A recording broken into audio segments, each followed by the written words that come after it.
our presentation.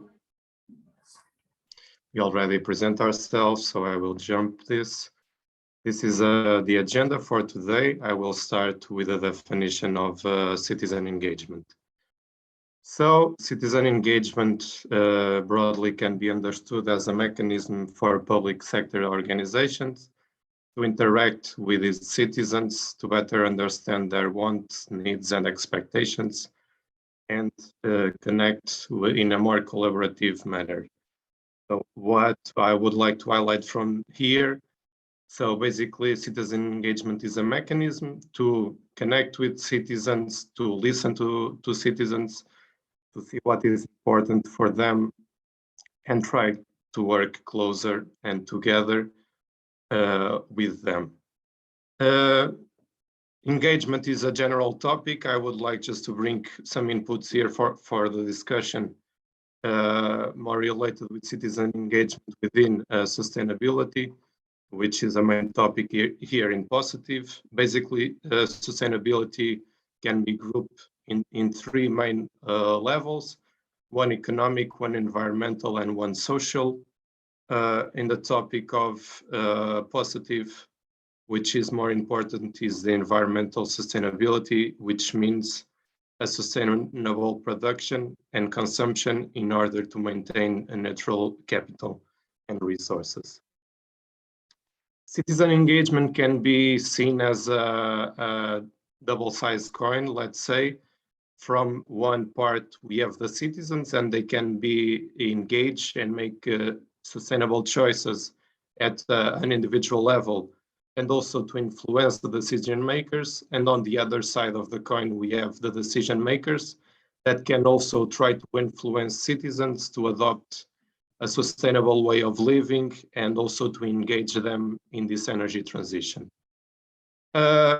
Normally, there is this connection between the citizen and the decision maker, but it's not for the citizen actually to engage with the decision maker, but most of the times to overcome an issue that citizens might feel that exists in their society, for instance, a social problem or an environmental one. There are some behaviors that citizens can demonstrate while they are engaged. For instance, citizens can make suggestions, they can share their knowledge with the community or with the municipality, for instance, but they can mobilize and bring other citizens to the discussion into this energy transition. There are some outcomes that came from the fact that citizens are engaged.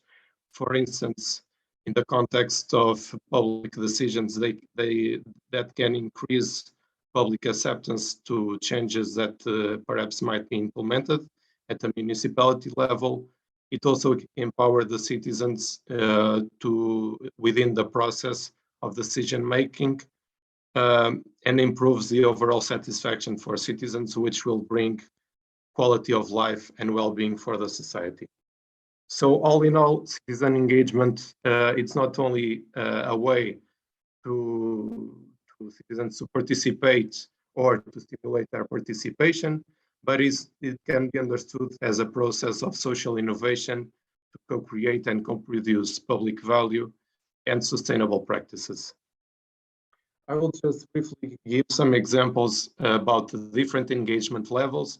So, for instance, we can have citizens which are very engaged within this topic, but the majority of citizens are actually at the initial phase, initial stages.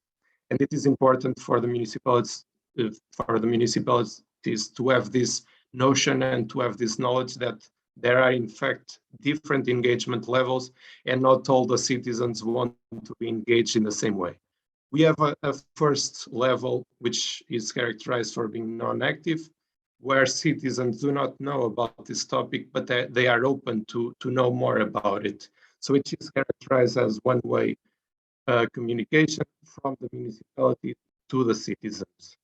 We have a second degree of participation, where actually there is characterized by being a two-way communication, where there is some feedback and there's some shared information where citizens already know about this topic, but they want more input in order to include such solutions in their houses, in their lives. And finally, we have a small group of empowered citizens which are actually prepared to co-create with the municipality. They influence and discuss decisions, and it is possible to delegate some power to those citizens and also to co-create some initiatives with them. I will now pass the floor to my colleague, Bianca. She will continue. Thank you. So following up on the levels of citizen engagement, some conceptual models can be used for exploring what is the current situation of engagement in a certain city. A model that we used in Positive, and we applied both in a workshop with citizens, but also in a workshop with the participant cities, the partners from those cities, was the citizen engagement journey. We chose these touch points from the journey based on literature and on a qualitative study that we performed before in the lighthouses from Positive. And what we did with this tool was that we asked both citizens and partners to tell us for each touch point if that certain behavior is manifested, how is it carried out, and if it's simple, if it's easy to do, or if it's difficult to do. So in this way, we gained very, very nice insights about each touch point, or we could see which touch point is missing, or which one is already much explored. So it's people are already engaged a lot in that specific behavior. It goes from I get information to I choose my sustainable energy solutions, I use and manage those solutions, then I share the experience with the community, I contribute, I co-create solutions, and finally I become an ambassador of these sustainable energy solutions. Next slide, please. In terms, so moving from conceptual to practical or more software related, let's say, solutions for citizen engagement, there are some big categories of applications that are used in most of the projects or most of the engagement initiatives recently. First category would be the one of collaborative participation from citizens in terms of discussion, so online debate, in terms of voting a certain initiative, or even making proposals, drafting and collaborating on making the proposals. Another category is related to accountability and participatory budgeting. So following up on the projects made by municipality in terms of implementation of those projects, in terms of the outcomes of those projects, and also participating in voting on which initiatives are going to be part of the budgeting for the next period. Then we have another category of mapping or reporting incidents. There are several applications in which citizens have a map of the city and they can report either incidents, or they can interact with the map and receive certain information about some points, specific points in the city. Then we have peer-to-peer applications, which are related to exchange of goods or services. This includes exchange of energy. Recently, there are peer-to-peer platforms. There is one even in Positive that is being developed, function as a platform for transaction and donation of energy. And then we have mobility, which is mobility applications, which are normally associated also with gamification. So if you use a bicycle, you receive some points. You can use those points to claim a reward. And then we have open data applications, which offer real-time data, or even if it's not real-time, it's very useful data related to the city that can come from different infrastructures, or from traffic, or even from the actual projects that the municipality is carrying out. Next slide, please. in positive, I've been working mostly on the monitoring part. So I just put together some lessons learned from monitoring engagement from our experience, which was in the first 2 years of positive.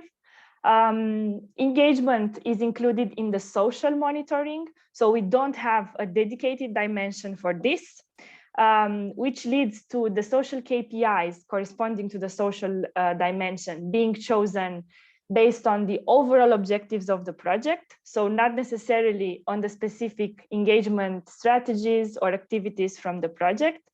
And this creates a risk of those KPIs not being really compatible with the activity that is being carried out, although they are reflecting the overall objective of the project. Then we noticed that the social KPIs measures or formulas are focused more on the overall assessment, so giving an overall picture of what's happening, but the engagement initiatives are very diverse. So sometimes the KPI is not able to capture this diversity. So there is this risk of not reflecting the real outcomes in terms of engagement. So my conclusion and our conclusion after working on the methodology for social KPIs is that there is a need of finding a better methodology dedicated to monitoring engagement in terms of what could be the engagement KPIs, how to choose them and when to choose them in a project that is similar to positive, so European level project, and how to operationalize these KPIs so they can actually reflect the real activities and the real field. So this would be our contribution to the meeting today, the topics that we are opening for discussion. Thank you. Thank you, Bianca and Manuel. Are there any immediate feedbacks to the information that they have presented so far? If there are, we could probably take a few minutes to talk about it now, but if not, then we will proceed with our next speaker. All right, so let's proceed with our next speaker, Ms. Angela Simone, to provide us with a few practical examples related to citizen engagement. Thank you very much. I will share my screen.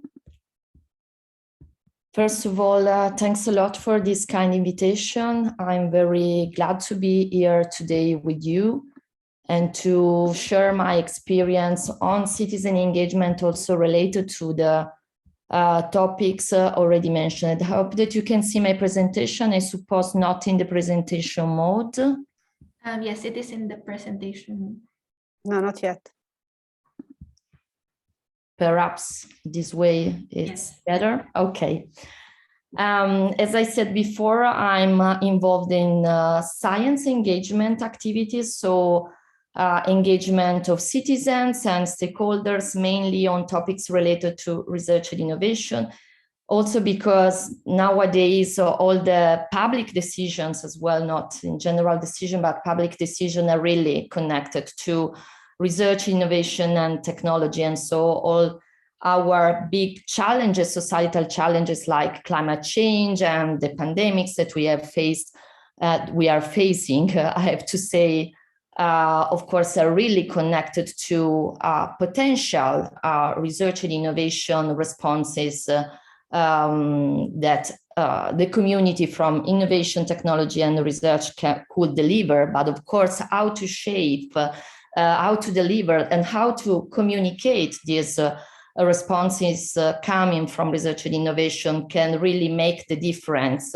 And citizens really need to be on board in this process. Also because there is more and more the knowledge and also the willingness from citizens to be part of this process. They are not just end users of the process to make and implement and ground the public decisions, but they don't want to be just the recipients of the impacts and effects, and of course also the risk of the decision, but they really would like to be co-designers of co-decision, of decisions, of public decisions, and contributors.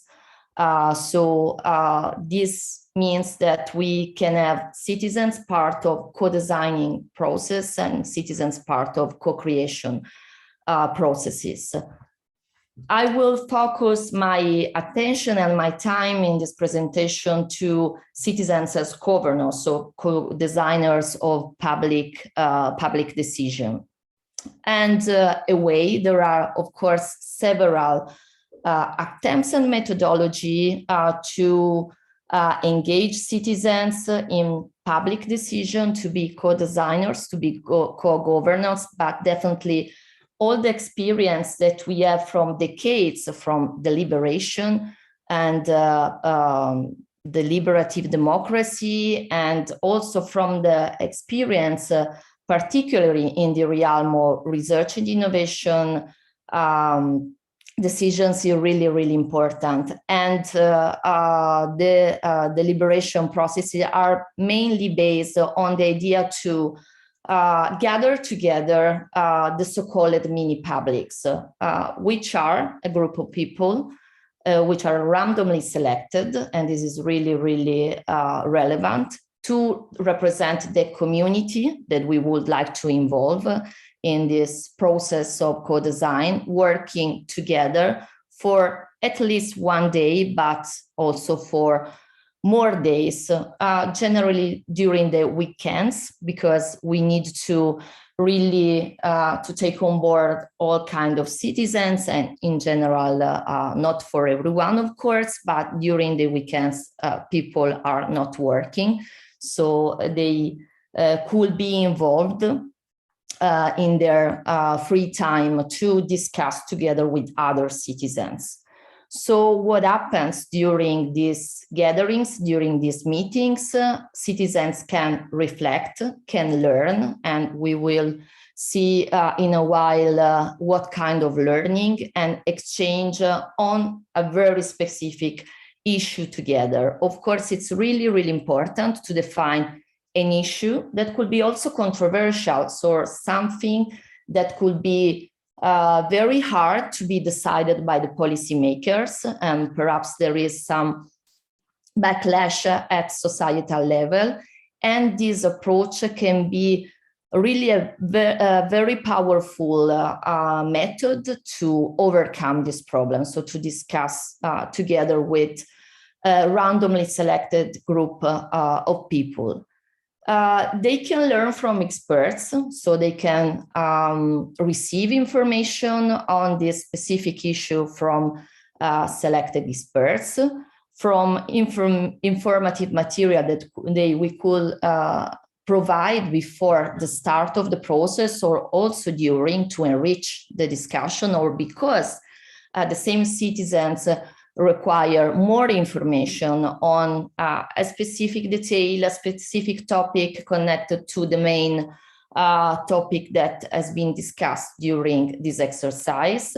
But they really can also learn from peers, from the other citizens that are invited to join this process. And it's a really relevant part of this process, to exchange with peers and to bring your own experience, your own life to be discussed together with the others. At some point, not to just represent yourself, but to represent the community in which this exercise takes place. And so to use your own experience to represent the variety, the wide variety of experiences of the people that are in the communities in which this exercise of participation takes place. At the end of this process, so the final aim of this approach is to decide together, to deliberate, and to elaborate recommendations, suggestions for policymakers, something that citizens can really want to bring to the attention of policymakers and to be taken into consideration by policymakers when they will decide, formulate decisions or policies, or implement policies. when these exercises take place, the commitment of the policymakers, of the public authorities is really important, because the idea to structure and to implement this exercise is not just to say, okay, I have run citizen engagement for the sake of the citizen engagement, but there is the need to have a precise idea on how to use the results, the outcomes of this exercise, and to valorize what will emerge from this exercise. So you need to inform the citizens, the ones involved in the process, but also all the other citizens that are not involved in the specific activities, on how you have used the results coming out from these participatory activities. And this is really, really important, because it's a focal point of the structuring of trust relationship between the citizens and the public authorities. Without any explanation on how to use these results, even if you, for several reasons, you as policymaker cannot implement those recommendations, you need to explain why you have asked citizens to use their free time for 1 or more days to discuss with other citizens, to also invest public money in structuring these processes, because they could be quite expensive. It depends, of course, of the kind of the structure of these activities, and why you don't use the results coming from this process. So this final part of the participatory and deliberatory exercise is really, really relevant. Angela, you have 1 minute left. Okay, so what are the strengths of these approaches? Of course, that you can really include several categories, and especially disadvantaged people, or people that normally don't take part in this kind of participatory exercise, because everyone can have the same probability to be involved, so to be invited to be part of this process. There are many examples already implemented throughout Europe at national level, at international level. The European Commission has already closed up their conference of the future of Europe, but there are so many assemblies, for instance, on climate change, the so-called climate assemblies flourishing across Europe. And there are also more local initiatives. Now I'm coordinating a European project called Transform. So we are running deliberative processes at local level in Lombardy region in Italy. On this topic, we had an online workshop on just energy transition, and now we are really in the phase of starting a face-to-face, finally, citizen jury on responsible smart mobility in the territory. And so I think I've run out of my time for this presentation, but I'm happy to respond to your questions or comments later on. Perfect. Thank you very much, Angela. Next, we have Juliana.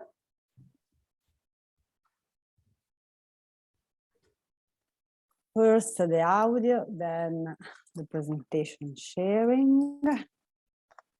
Okay, can you see it? Not yet. Wait a second. Okay, here. Now it should be there. Yes. Okay. Well, I take the floor from what also Angela was describing, but I just say a few words before. I think that the main activity we are focusing on today are climate and energy related participative processes. So I try to make a kind of list of the different level in which it would be possible to engage citizens and stakeholders. And it would be interesting, I think, to match this list of planning, energy production, energy usage, behavioral change, and so on, with what Manuel and Bianca were saying before, considering the different participative levels in which people are asked to contribute to these aspects. So they can be consulted, they can be empowered, and different levels of citizen and people engaging. So I try to give like a very quick overview of some project examples that match some of the activity with some of the participative level. It will be quite a very run something because we don't have much time, but maybe we will have other occasions to share more in details these activities. So I start from the Air and Climate Plan of Milano City, that I think is the reason why I met Angela in the past, maybe 2020 or something. This is a systemic tool that Milano municipality decided to have, organized in 5 big areas and organized in 49 actions. On one side, Milano decided to have quite a huge participatory process while the plan was ongoing between approval and adoption. And it was a listening process. The main ideas of these 49 actions were already on the floor, but still the municipality wanted to listen to the contribution and point of view of stakeholders and citizens before the formal observation phase, to have their opinion and to start a long-term engagement process that hopefully we will see stakeholders involved during the operational phase of the plan itself. So even if it's been quite a difficult participatory process considering the COVID, so it has all been online process. We organized a number of thematic stakeholder dedicated events, some assemblies on targeting the 9 city districts, so targeting citizens, and the kind of very first pilot of citizen assembly organized with the sortition process that Angela was describing methodologically before, to have citizens' point of view on the 49 actions ongoing by the municipality. Some of the plan action themselves requires engagement to be realized. So in the 49, there are some that will organize other future participative processes, because still people's and stakeholder point of view is needed to put the action in plan. I said just a few more words on this pilot citizens table that, yes, it's been done in weekend time, Saturday morning, 3 Saturday morning, with a first group of people selected, considering some basic criteria, only the age, the sex, and if they were Italians or not. Of course, you can have more accurate criteria to have a more representative group of people, but these are the information that are available in municipality offices. So whatever you want to do more, it requires interviews and so on to make it more precise, but it requires time and money. But still, citizens were very happy to be involved. And it was the first time that they were knocked at their door to tell their point of view to the city. So the other stakeholders group were people that usually say what they think. These people wouldn't have participated. So it's been very interesting to see that it works. And this is the reason why Milano is thinking is thinking approved to have one of the plan action being a permanent civic body that we are starting to organize in these days.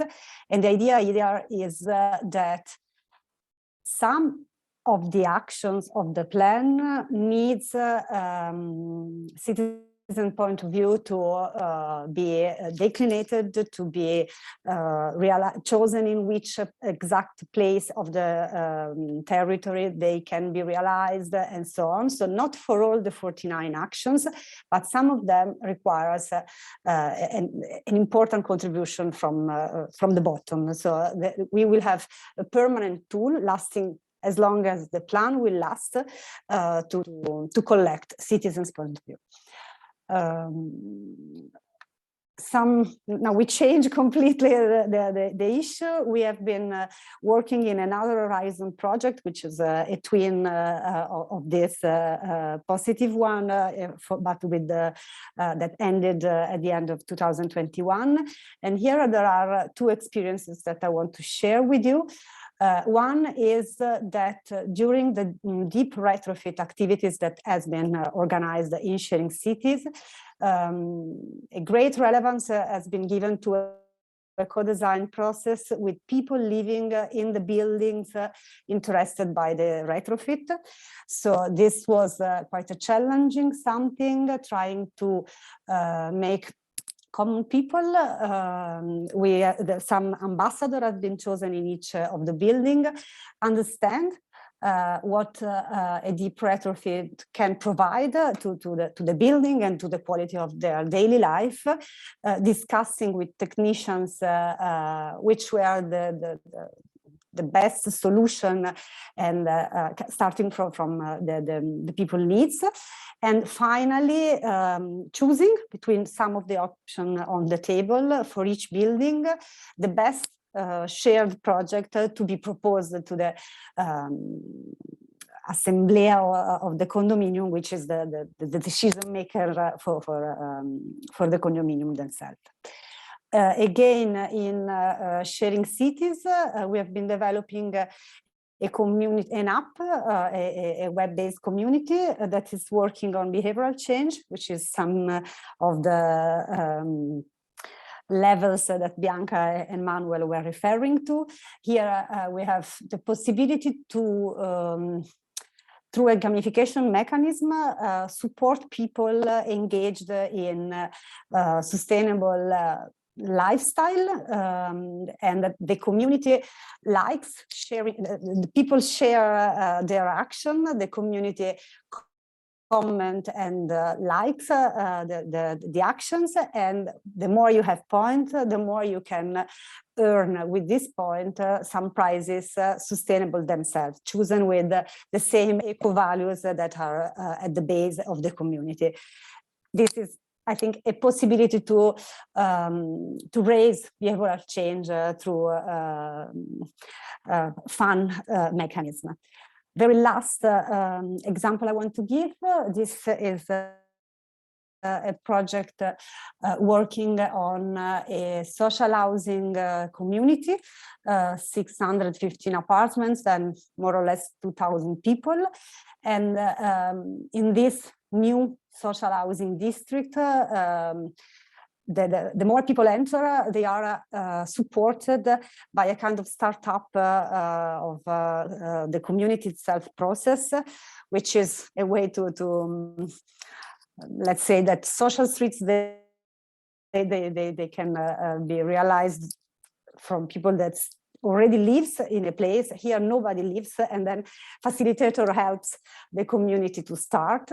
And we added to this startup of community process some green perspective, trying to support the behavior of the community being more sustainable regarding mobility, circular economy, and energy. So again, we given some information. We provided an app to support the smart control of each apartment, and play with other people living in the district, trying to have better energy performance and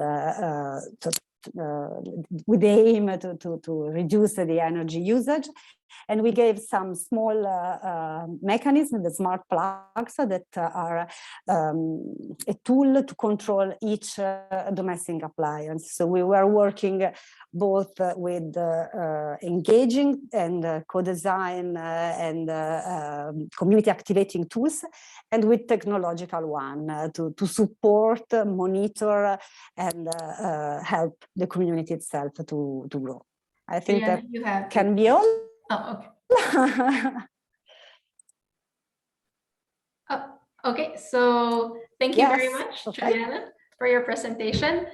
So I invite our speakers to join us once again on screen, and our audience, if you have any questions for any of them, please feel free to unmute yourselves or raise your hand, and then I can give the floor to you.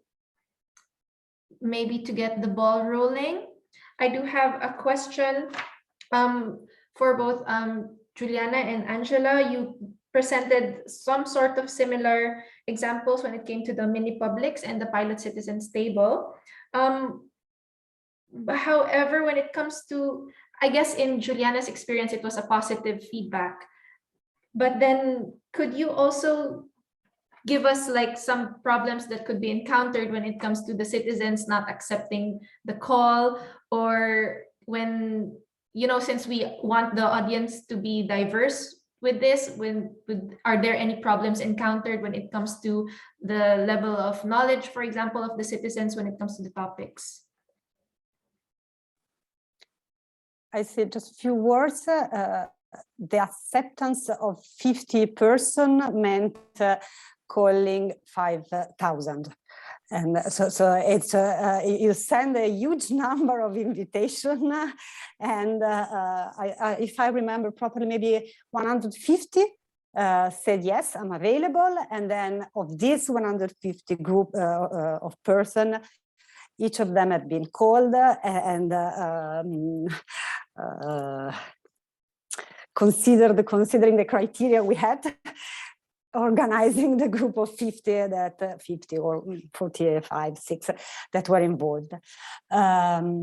Regarding the information level, yes, definitive. All the meetings we had were involving the staff of us, facilitators supporting a group, and the technician from Milano Municipality. Still, this process was a pilot one. The very first thing we asked them to was choosing. So we didn't work on the whole air and climate plan because it was too much, and we only had 3 meetings. That was the constraint, mainly because of time. The plan needs to be approved, and if we this again goes back to what Angela, Bianca, and Manuel were saying. If we ask people to give their contribution and it's after the plan is already approved, then who cares? So we were running to collect their point of view on time, and we had to choose on what to work. Still, one of the things they were asking is next time, give us more time, because these are technical something we need to go deeper in. And this is what hopefully we will have time to do with the permanent body in the next years. Yeah, I can really rely with what Juliana said about time. Time is absolutely a constraint in this kind of exercise, and the recruiting phase is really, it requires a lot of time, because you need to take into account that you will send a lot of invitation, and you will receive not so many, that you need to make this stratification, so to really balance the different criteria and indicators to have a fair representation of the community that you would like to involve in your process. So this part can take also months. It depends also on the kind of tool that you have to reach citizens, because sometimes for different level of authorities, you don't have the database of all the citizens, so you need to rely on a private agency specialized in recruiting for this kind of activities, but very often these agencies are more used to work for marketing purposes. So it's really difficult to find a right balance to reach the right people and to provide the same opportunities to all the citizens to be invited, to be selected at the end of this stratification process, to be part of the process. In general, at the end of the process, citizens are really enthusiastic to be there. And the people who accept to be there, they know that they are not expert in the topic that will be discussed in this exercise, but they're really committed to be part of this public policymaking process. They see the opportunity to see the policymaking machinery, public policymaking machinery inside. So to really know quite well how this process works, to have more insight on this, but also to learn more about that specific topic, because of course the topics at the center of these processes are controversial issues or topics very popular, very discussed in the communities, that could be climate change or mobility or the energy transition, or very specific topic in that community. So it's an opportunity to learn more and to be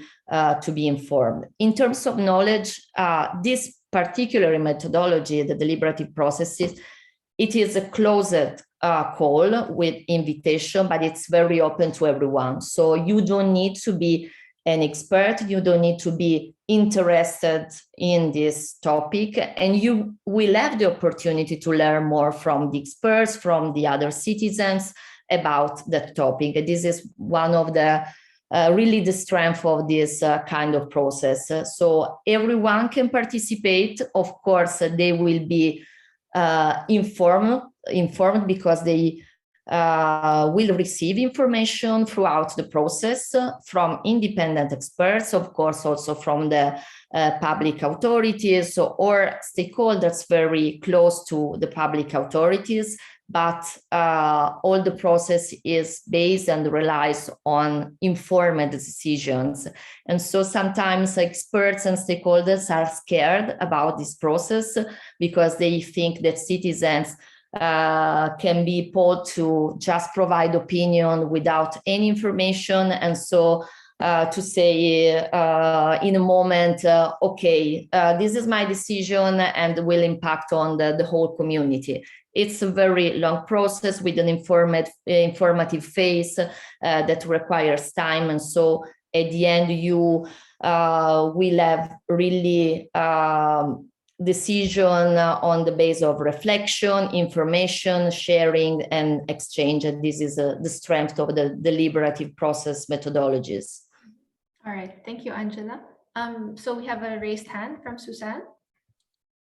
Yes, thank you for your presentations. Very interesting, all three. One question. We're also busy on the citizen engagement within the Altmar, within the project. It's not only hard work to get citizens being interviewed or getting to your workshops or in a way involved. I think it's also sometimes quite a challenge to have the municipality itself or the alderman or the city council or the mayor involved. So especially on the co-creation activities, how did you manage to align the mayor or the responsible alderman? How did you get them involved to let them, you know, approve this? These actions? In an ideal world, of course, all these engagement processes are promoted by the public authorities. And so they are committed to start this process because they would like to listen to citizens, to gather insights and ideas, because they see the value of the citizens' contributions to make better public decisions, really align with citizens' ideas, needs, also to try to overcome concerns and fears of citizens. And so this is an ideal world. There are, of course, so many bottom-up citizen engagement exercises, so not run or promoted by the public authorities, in which other entities are involved. Of course, they could have a different impact, because you can run a deliberative process, even if it's, as I said before, they can be quite expensive, depends on the methodology. So it's really rare that you can run deliberative processes bottom up, but there are some cases.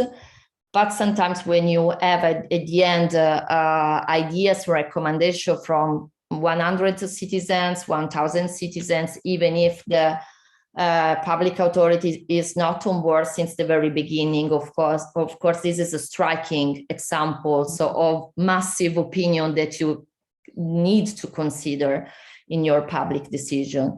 In smaller activities, of course, it's quite hard to have on board public authorities, and the best thing is to really build up and structure a trust relationship between the entities that would like to run this kind of exercise and the regional authorities, and to try to explain the added value of this kind of processes, what they can gain from these approaches in providing better policies for citizens. And this could be, this is something they can communicate, can have a great impact also at communication level, to say that you are really working together with citizens. And so I think this could be a nice way to convince to start this kind of process. So to, before dialogue a lot with the public authorities, and then start a citizen engagement process.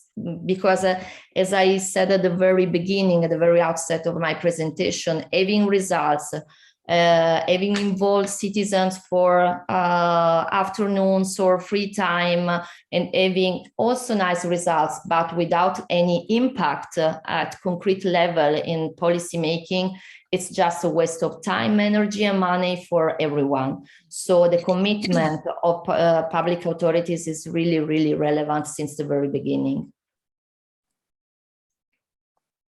I can only agree with Angela. I have also to say that I'm sorry, but I have to leave for another meeting. I just say one word to Suzanne. The mayor was opening the pilot citizen table, and this was the only time in which we ever saw him. All the stakeholders' activities, it was a matter of technician. But technicians from the public, from Milano municipality, were really going together with the participative process. So I don't know which was the best situation. In my opinion, having the technician there discussing and making really the result of the activity merging the ongoing air and climate plan, but still for the major being there with 50 electors potential was crucial. So he opened this discussion. Okay, I say bye-bye to everybody. I leave Alessandro here because I really have to go. See you next time. Thank you all. Thank you, Julia. Bye-bye. All right, so we have time for one more question. If there is anyone else who would like to ask their question to Angela or to Bianca and Manuel. If there is no... Can I then maybe ask one other question, but that might be a theoretical question actually, because Bianca and Manuel, you have on top of the citizen engagement leather, there was the ambassador. But just consider that if isn't there maybe further that people actually execute themselves projects? Yes, ideally the empowered level would be even above, when people are able to carry out by themselves or organize communities around them by themselves. But what we did with that model was trying to be a bit cautious about going too far. Mhm. But the end goal would be that, to have citizens empowered enough that they don't depend so much on the municipality or on public processes. They can start and carry out processes by themselves. And there are, I think there are starting to appear this kind of communities around certain people, or around some NGOs, or around associations, different types of associations, because of course it's difficult to start on your own. On your But own. and from what I see, it's more on a community level. So it's more empowered community that self-develops, rather than a An individual. person or Yeah. or one Yeah.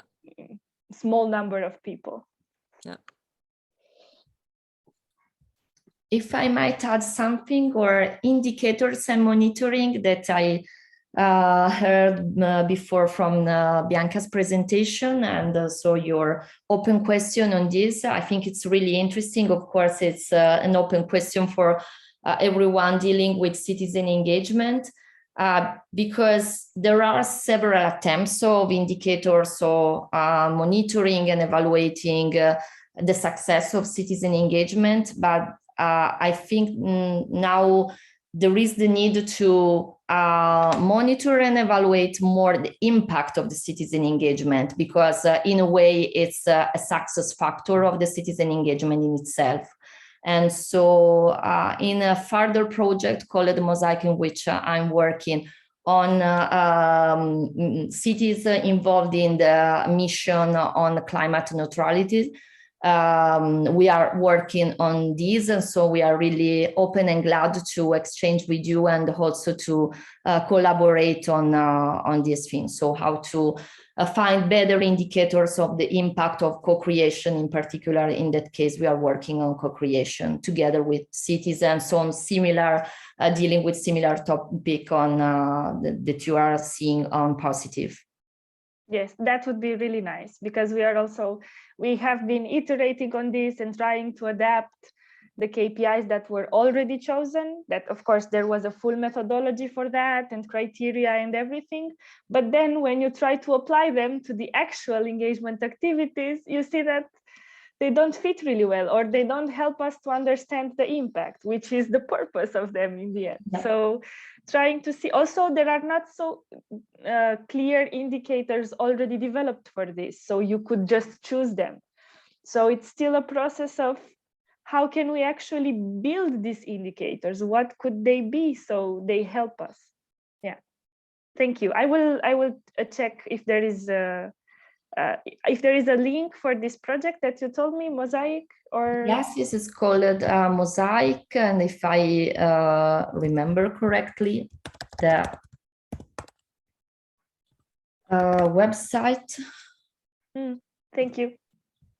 Thank you. So we'll be glad to have an exchange with you. It's an ongoing project and process also on reflecting upon these indicators. We will be glad to discuss with you and all the other members of Positive on this. Perfect. Thanks. Thank you, Angela, Bianca, and to all our speakers today. Thank you very much. So I will be sending you the copies of the presentations of our speakers in a post-event email, along with the link to the recording of this session, so that you could use it as a reference material. So thank you once again for your time and for staying with us until the end, and we hope to see you in the next meeting of Positive, which will actually be an in-person event in Bolzano in Italy on the 21st of July.